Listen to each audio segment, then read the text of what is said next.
UFC Vegas 60 betting and DraftKings show. We have 14 fights this Saturday. I'm Jon Kelly. Let's hear the picks. Kicking things off, we have Nicholas Mota coming in as a -190 favorite. The comeback on Cameron Van Camp is +160. And this is a matchup where we have two guys that are relatively low level. I don't put a ton of stock into Nicholas Mota's ceiling in the UFC. I actually rate him pretty low in terms of UFC talent. But this is a tailor-made matchup for him. When you look at Nicholas Mota, what he does is he's literally just a one-dimensional power puncher and particularly a power counter striker. And that's exactly how you match up well against Cameron Van Camp. This guy's primarily a grappler. He does have some sneaky submission upside, but on the feet, he's going to push a pace, he's going to move forward, but he leaves himself wide open to being countered. So it plays perfectly into the skills of Nicholas Mota here, who can pack a very powerful punch. So I just see that happening where Van Camp moves forward, Mota catches him with a counter. He's coming off a first round knockout. I think it probably happens again. So give me Mota by knockout. That's the official pick, and he's a decent target on DraftKings, but we have a lot of people to play with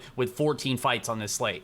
And up next in the bantamweight division, we have a fun matchup between Javid Basharat coming in as a -155 favorite with Tony Gravely on the comeback at +135. This is actually my first bet of the card. I backed Tony Gravely for a unit at +147. I just think he's the better minute winner in this matchup. And if you guys have listened to me for a while, you've heard me say that multiple times about Tony Gravely. And I've probably, he's definitely won me some money, but I've definitely lost some money backing Gravely in the past. I'm kind of just a sucker for the skill set of Tony Gravely. He's a high-level athlete, comes from a collegiate wrestling background. He averages over 6.5 takedowns per 15 minutes, and he does have some sharp striking as well. It's not just the wrestling that you have to worry about. So his skill set is just pretty good at winning minutes. The problem, and what we've seen at times in the past, is the cardio. He tends to fade, definitely in the third round after pushing such a high pace. The fight IQ at times, he leaves his neck out there to be submitted, and that's caught him a few times in the past, and that's a worry in this matchup as well.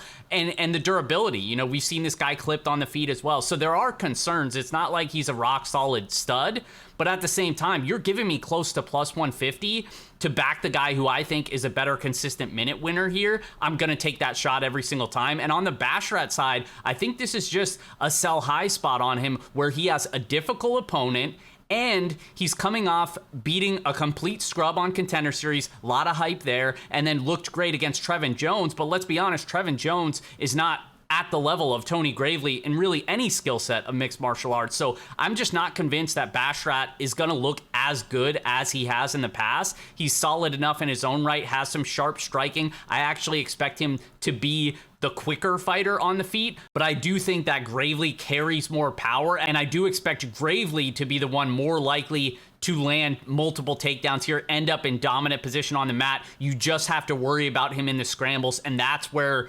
Basharat is live to win by submission. But even in that scenario, like backing him at -155, I just can't get there personally. I'm on the dog for Tony Gravely for one unit at +147. In terms of DraftKings, because I do recognize that Gravely's burned us in the past and Basharat does have some submission upside in those scrambles, I will have exposure to both sides. I think this is a great fight to target on DraftKings. And next fight up, we have Jillian Robertson coming in as a small favorite, -145. The comeback on Maria Agapova is +125.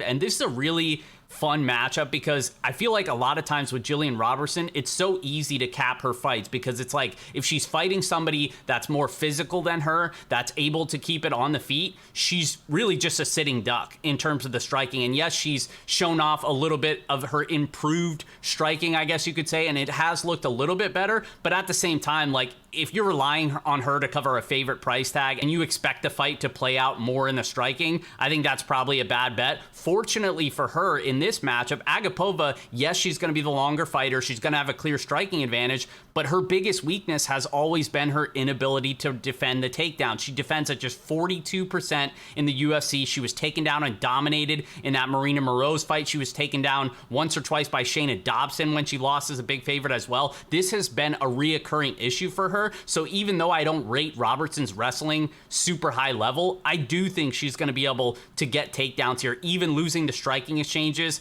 I think she can go to the wrestling, go to the grappling, where she will have a clear advantage on the mat. So Jillian Robertson by submission is the official pick, and she's a high upside target on DraftKings as well. Which brings us to our next fight in the lightweight division. We have the Golden Boy making his UFC debut. It's Daniel Zellhuber, a big minus 300 favorite against Trey Ogden on the comeback at plus 250.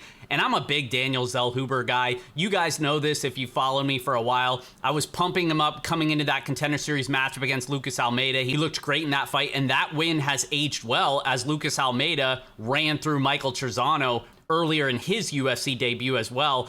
But going back to Zellhuber, this guy comes from a decorated striking background. He comes from an undefeated Muay Thai background as well. I just think he's going to be the much better striker of the two. You know, Trey Ogden's very sloppy defensively in the striking. Yes, he's more of a grappler. He does have some sneaky submission upside, but we saw in that Jordan Levitt fight is like his best round is going to be round one, and from that point on, he's going to fade.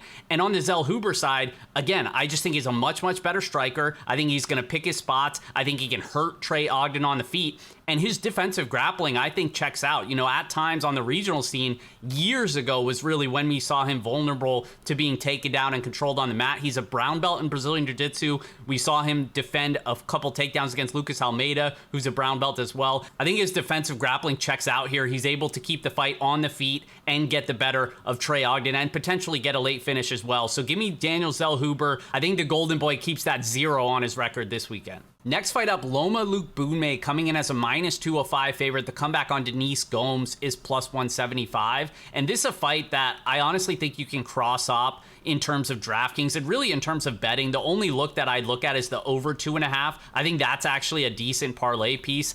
You know, I saw like a minus 250, somewhere in that range. I think this does go all 15 minutes here. I don't rate either of them to be an exceptional finisher at the UFC level. I know Denise Gomes previously fought on Contender Series. We just saw her about a month ago against Ryan Amanda, and she looked okay in that spot. She comes from a Muay Thai background as well, but she's not overly aggressive in the striking. I expect Luke Boonmay to have a speed advantage. I expect her to be getting off on a little more volume as well. So I lean Luke Boonmay by decision, but again, I just don't think the ceiling's there for DraftKings. Luke Boonmay's priced in that 9K range. She's way too expensive to pay off that salary without a finish. And again, this is a 14 fight slate. We just have way more fights to target. This is one that's an easy pass for me. Next fight up in the welterweight division, Trevin Giles comes in as a minus 210 favorite. The comeback on Louis Cosse is plus 180. Louis Cosse is the younger brother of Orion Cosse, who we saw fight against Blood Diamond a couple months ago. He hasn't fought for about 2 years. He made his UFC debut against Sasha Paletnikov and basically emptied the tank about 2 minutes in, chasing a finish, one that he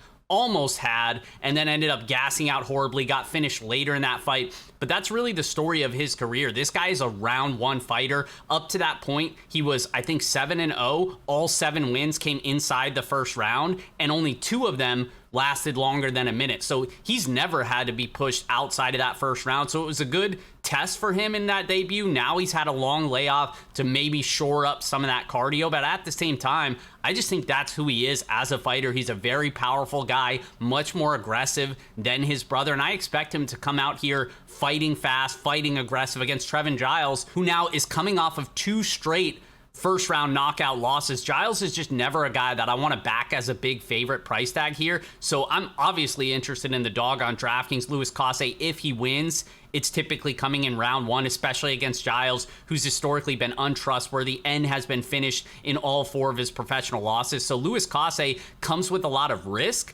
but I actually think he's one of my favorite underdogs on DraftKings because if he wins, I think he completely breaks the slate. So I like Louis Cosse here. I like targeting Cosse by knockout. The first round props on Cosse as well. I think all of those are live here. I'm really just looking to fade Giles and hope that our guy Cosse comes through for us. So Cosse by first round TKO, that's the official pick, and I'm going to be overweight on DraftKings as well. Which brings us to our next fight in the women's bantamweight division. Aspen Ladd comes in as a small favorite at minus 140 with Sarah McMahon on the comeback at plus 120. And I really don't understand the odds here. Aspen Ladd, we've seen time and time again now in her last 2 fights being sold as this big favorite. She just can't cover that price tag anymore. She doesn't have that same aggressiveness that she had when entering the UFC. You know, maybe it's the knockout loss against Germaine Durand-to-me, the tough weight cuts. Something has changed the way that she fights. In that 5-round fight against Norma Dumont, she literally did nothing for an entire 5 rounds. I believe she landed 33 significant strikes over 25 minutes. I mean, that is very low output. She doesn't have the powerful striking. She really just has to rely on her cardio and her wrestling in a lot of her fights, especially lately. And in her last fight against Raquel Pennington, the whole world knew that she lost the first 2 rounds. She finally started trying to take her down in the third, landed 2 takedowns, won the final round, and she was shocked that she lost the fight. Even the judges couldn't mess that one up because it was so obvious that she lost 29-28. So the fight IQ is not even there either. So it's just like, how does she win and how does she cover that price tag? It's really just cardio and if she could land a couple takedowns, because outside of that, I just don't really see how she wins fights the way that she's been fighting lately. And now she's going up against Sarah McMahon, who comes from a high-level wrestling background. She just won as a big underdog against Carol Hossa because she was able to take her down multiple times and control her for the majority of that fight. I could see the same scenario playing out here. Aspen Ladd only defends takedowns at 62%. She was taken down twice by Shajara Eubanks. She was taken down once by Norma Dumont. Sarah McMahon is going to be able to land takedowns here. And in terms of the striking, if Ladd's not going to be overly aggressive, and if she doesn't really have the one-punch power to hurt McMahon on the feet, and she's going to spend a lot of time on her back here, why is she being sold as a -140 favorite? I just do not understand it. I think Sarah McMahon should be the favorite here. Obviously, the concern on the McMahon side is historically that gas tank. She fades. She ends up making mistakes late and sometimes gets finished. I really don't think that's happening here. Outside of a round 3 finish by Aspen Ladd, I think she loses another 29-28 or potentially 30-27. So give me Sarah McMahon. McMahon by decision is the official pick, and I think she's a solid underdog target on DraftKings in that mid-range as well. Which brings us to our next fight. This one's at featherweight as Pat Sabatini, my boy, comes in as a -175 favorite. The comeback on Damon Jackson is +155. And I like the Sabatini side here. He's 4-0 in the UFC. He comes from a high-level grappling background, a collegiate wrestling background as well, and that's typically how he wins fights. He goes to the takedowns, he goes to his submission grappling, and typically puts guys away on the mat. In terms of the striking, it's not great, but it's just a means to an end. He likes to play that Yusuf Zalil game plan, get on his bicycle, circle around the outside, mix in his shots while timing his takedowns. But I just expect him to be able to land takedowns here. Damon Jackson does not defend takedowns. I think the takedowns are going to be free. I think we're going to see a ton of grappling because that's what Jackson wants to do. You know, he's on a 3-fight win streak himself. I think the level of competition, this is a good spot to sell high on Damon Jackson. He beat Dan Argueta, who couldn't even hack it on Ultimate Fighter. He beat Camuela Kirk, another Contender Series guy. And it's just like when he's faced decent opponents, we've really seen the holes in his games. In his UFC return against Mirsad Bektik, he was taken down like 7 or 8 times and basically came from behind to get that submission victory in the 3rd round in a fight that he was losing. And then obviously against Topuria, he got melted in that fight as well. I just think Sabatini has him covered here. In terms of the grappling, I think Sabatini's going to spend more time in dominant position, and I think Sabatini's more of a submission threat as well. So I don't even hate Sabatini by submission props in like the +400 range. I think that's a pretty decent look this week, but I do think he wins, and I think he's a solid target on DraftKings as well. Which brings us to our featured bout of the prelims. This one's in the middleweight division. We have Anthony Hernandez, a -180 favorite on Fluffy, with the comeback on Marc-Andre Barriault at +155. And I like the Fluffy side in this one. I think he's an aggressive grappler. 6 of his 9 wins have come by submission, but he has good enough cardio to push that wrestling and grappling pace for 15 minutes if he needs to, like we saw in his last fight against Josh Fremd, who he completely dominated throughout that fight. Surprising that he didn't get a finish there. Credit to Fremd for hanging in there. But I just think Hernandez is going to be able to land takedowns against Marc-Andre Barriault. Yes, he does get sloppy in the striking, but I don't know if Barriault is aggressive enough to really take advantage of of that. You know, he's a one-dimensional high-volume striker, but when he's forced to grapple, that's really when we see holes in his game and when we see him start to fade in those fights as well. So I'm expecting Hernandez to land takedowns, be relentless with getting this thing to the mat, and that's where he has a clear grappling advantage. Hernandez by submission is going to be the official pick, and he's not a bad play on DraftKings either. Kicking off the main card, we have Tanner Boser, a -165 favorite. The comeback on Rodrigo Nascimento is +140. And this one is a fun matchup because on one hand, you have Nascimento, who's known more for his grappling. He averages over 1.5 takedowns per 15 minutes. He is a BJJ black belt as well and a decent submission grappling threat. And I think he is the better grappler of the two. The problem is, I don't know if he's going to be able to take Tanner Boser down here. Boser has shown some solid takedown defense, and even in the past, at times when he is taken down, he's not bad at working back to his feet. Yes, maybe he'll grab the cage here and there to help him out, right? But either way, I think Boser could stuff the takedowns, keep this one standing, where he will have the volume and the technicality striking advantage against Nascimento. I think he could keep this one at range, stay on the outside, land a lot of kicks, and just be the better striker, beat him to the punch, and potentially hurt him as well. So Boser by knockout is going to be the official pick, and I really kind of like both sides on DraftKings. I think Boser has early knockout potential, but if he's taken down, then Nascimento could be live for a submission here. So give me Boser, but I'm going to have exposure to both sides on DraftKings. And up next in the middleweight division, it's the one you guys have all been waiting for. Body bags Joe Pifer coming off the big electric knockout on Dana White Contender Series. Be like Joe Pifer, says Dana White, and I couldn't agree more. This is clearly a setup fight to me for Joe Pifer. The UFC knows they've got a hype machine that they want to build behind him. The people like this kid, and I think this is just a really good stylistic matchup for him against Alan Amadovski. Amadovski coming into the UFC, this guy was billed as like a one-dimensional power puncher. Most of his wins came by first-round knockout. It just hasn't materialized in the UFC. Not only has the power not materialized, nothing has materialized. This guy has done literally nothing in all 3 of his fights. I think he gets his walking papers after this one. Of his combined 3 fights in the UFC, he's landed a combined 9 significant strikes. He has literally done nothing in the UFC and submitted in the first round by ugly Joseph Holmes in his last fight here. I think it's clearly a setup fight. I think Pifer can win this fight however he wants to, but I think he's going to move forward and land one of those big hook shots and just put Alan Amadovski's lights out. So Pifer by knockout in round 1 is the official pick. And where it gets interesting is because on DraftKings, he's the most expensive fighter on the slate. He's $9,700. Historically speaking, fighters priced above $9,500, it is less often that they end up on the optimal lineup. But looking relative to this slate, I actually think he's still in play. I wouldn't completely fade him because the 9K range is just not that strong as other weeks. So even at 9,700 on a 14-fight slate, we have more salary to play around with because there's just more matchups. So I don't mind getting to Pifer because I think the round 1 finishing upside is just very clear in this matchup. So give me Pifer by knockout. That's the official pick. And next up in the featherweight division, we got my guy Andre Fili, a -125 favorite with Bill Aljo on the comeback at +105. And this is honestly the matchup that I struggled with the most this week in terms of, you know, who I think will win. And honestly, like, I'll say this. I'm picking Aljo to win. That's who I picked in my breakdown. I am like 51-49.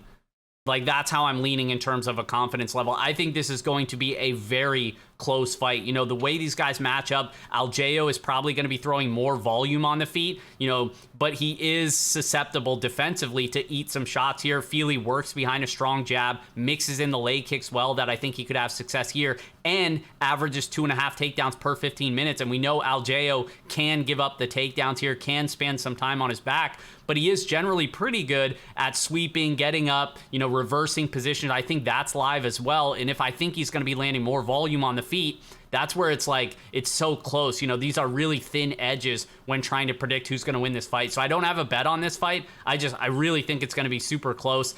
Honestly, I probably just have a bad taste in my mouth on Fili's last fight. Maybe if he didn't get knocked out in the first round, I'd feel a little bit better about him here. But I really respect both these guys' game. I think they match up very competitively on multiple levels. So the pick is going to be Aljo by decision. But again, this is my least confident read of the week. And in terms of DraftKings, I think both guys are okay to target because relative to their price, you know, they're not that expensive. I think maybe they can find a ceiling here, especially Fili if he lands multiple takedowns. But overall, I think there's probably just better fighters to target up and down the card this week. And in our co-main event, we have Chitty Chitty Bang Bang, a small favorite now at -120 with the comeback on Gregory Rodriguez at +100. And this is going to be a bet for me as well. I'm going to be on RoboCop here. I think he's the more skilled fighter. I think he has more ways to win in this matchup. The concern with him is obviously the durability. We have seen him knocked out on Contender Series against Jordan Williams. He's been knocked out one other time in his career as well. We've seen him hurt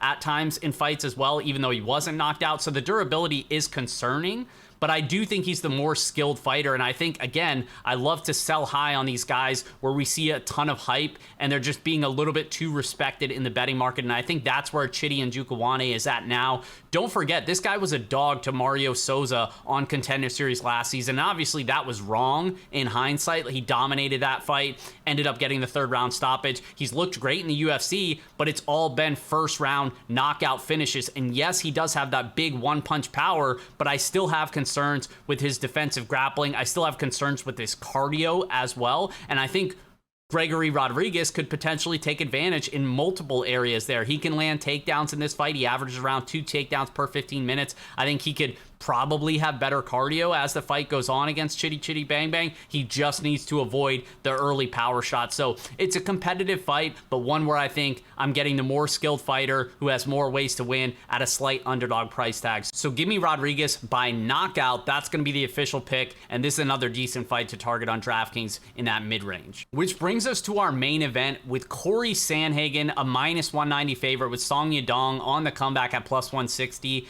And you guys know Corey Sandhagen is my guy. He's my favorite fighter in the UFC, but it's not just the fanboy stuff. Like, all that stuff aside, I think skill for skill, he's much better than Song Yadong here. I think he's one of the best strikers in the UFC. Yes, he's on a 2-fight losing streak, but a lot of people thought he might have won that TJ Dillashaw fight. I scored it for Dillashaw 3-2 rounds there. It was a close fight, ended up losing a split. And then against Petr Yan, I mean, he was just simply outmatched. I was at that fight at UFC 267, but Yan is just a bad matchup for him. The power is just so different when you're getting hit by a guy like that. And Song Yadong, while he has power, he's just a one-dimensional striker. This guy's not going to look to grapple, and historically, that's how you beat Corey Sandhagen. Outside of the Petr Yan fight, that's how you beat him. In terms of the striking, he's just too good. The constant switching stances, the feints that are nonstop, he just has you guessing so many ways, and I just think he's going to pour the volume on Song Yadong. Lastly, the cardio, I think, is going to be a big advantage to Corey Sandhagen, who's fought 5 rounds before, who trains at elevation in Colorado, and I just don't think Song Yadong, in his first time being in a main event, first time going 5 rounds, I just don't think it's going to be a good look for him, especially since we've seen him fade at times over 15 minutes as well. So give me Corey Sandhagen. I think it's slightly competitive early, but then over the course of 25 minutes, I think Sandhagen really starts to piece him up and take over once he gets his reads. So Sandhagen by decision is the official pick. I'm not ruling out a finish either. I'm trying to picture how a finish would go, and I can't really picture it, but Sandhagen is historically a finisher. So even though we've seen a couple decisions, I think these guys are going to bang. I'm not ruling out a finish, but either way, I think Sandhagen gets his hand raised here and gets it done for the boys. And as always, guys, FightNumbers.com will have DraftKings player rankings broken down by salary tier. It'll have ownership projections as well, fantasy points per minute, line movement page. There's a ton of stuff there. It's completely free, so check it out, FightNumbers.com. If you didn't already, like this video and subscribe as I continue to bring more UFC content each and every week. I definitely appreciate it. And as always, guys, thanks for watching. Best of luck, and we'll see you next time.